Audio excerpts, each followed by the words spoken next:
Welcome to the Trial Site News Roundup. Today in our episode, we'll be discussing a study led by Fred Hutch and Emory investigators, which shows that SARS-CoV-2 infected patients have broad, effective, and possibly long-term immunity. We'll talk about what is going on here. And then we're going to discuss a concerning story out of Israel, where in Jerusalem's Herzog Hospital, 90% of COVID-19 patients were fully vaccinated. This according to the doctors there. Is this a vaccination crisis or a false alarm? We'll discuss. And so, from Trial Site News, I'm Adrian, and our episode starts now.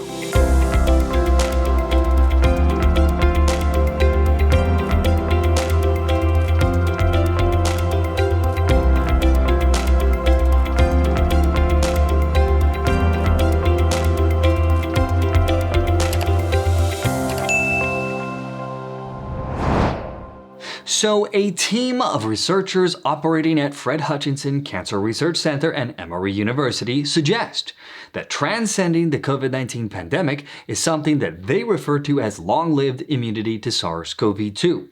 The researchers are leading a longitudinal study involving COVID-19 patients over an 8-month period.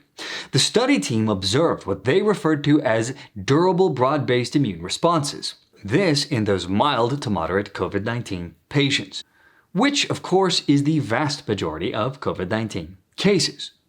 Now, while still not peer-reviewed, which means that the findings are by no means verified, they do articulate that the prospects look promising, as a confluence of factors indicates those infected with SARS-CoV-2 indicate a broad and effective immunity that could, and I quote, persist long-term in recovered COVID-19 patients.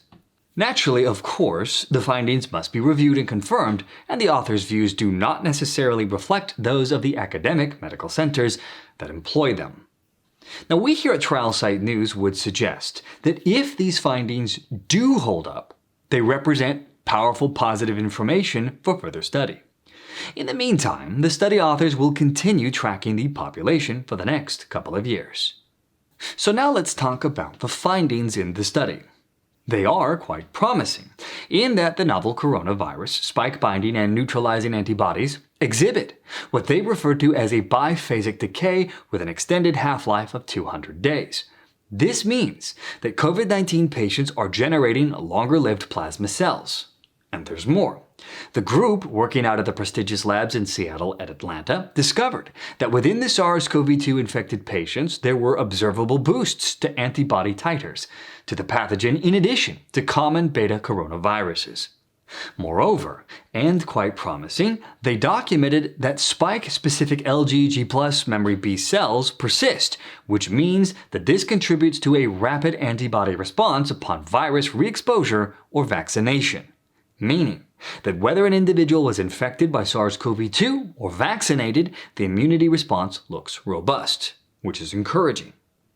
In addition to this, the Fred Hutch and Emory-led team explained that virus-specific CD4+ and CD8 T cells are polyfunctional and maintained with an estimated half-life of 200 days. The authors concluded that the study results indicate broad and effective immunity may persist long-term in recovered COVID-19 patients. So now let's take a look at the study. The study population included 55% female and 45% male, all between 18 and 82 years old, with a median age of 48.5 years. Based on the World Health Organization's Index of Disease Severity, 71% of these study participants were recorded as mild disease, while 24% had moderate disease, with just 5% classified into the severe disease category.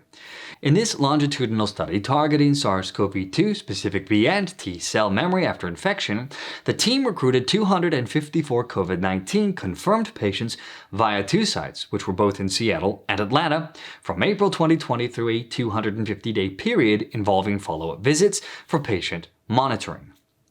The team collected blood samples 2 to 3 times from 165 of the patients and 4 to 7 times from 80 patients, enabling a longitudinal analysis of SARS-CoV-2 specific B and T cell responses covering a larger number of infected patients. Now, it is important to note that this study doesn't include Delta variants, which could have different results. The study only covers patients up to 8 months, and this necessitates models to estimate immune response half-lives thereafter. The investigators will continue the study for the next couple of years so they can corroborate their models with subsequent experimental data on the persistence of immune memory.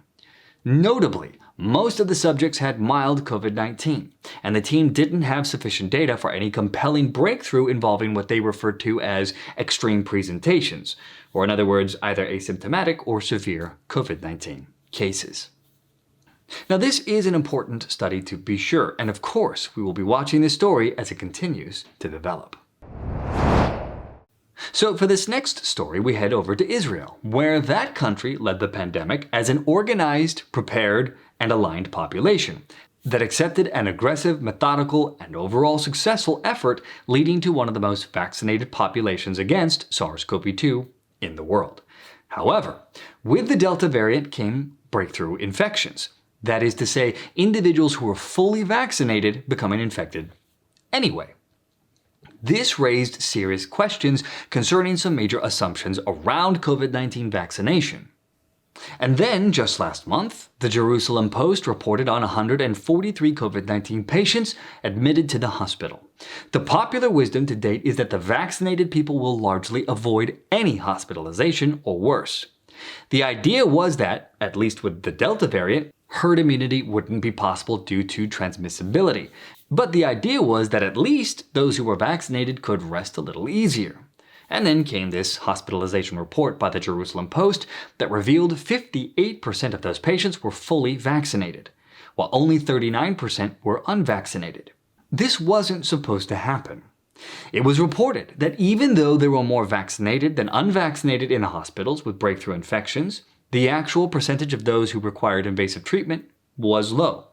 And so we here at Trial Site News took a closer look into this situation and found that recently a top health official in Israel, Dr. Kobi Haviv, director of Jerusalem's Herzog Hospital, declared in a television interview on Channel 13 that 95% of severe patients were vaccinated. 85 to 90% of the hospitalizations were in fully vaccinated people, and that they were opening more and more COVID wards, and the effectiveness of the vaccine appeared to be waning or fading out.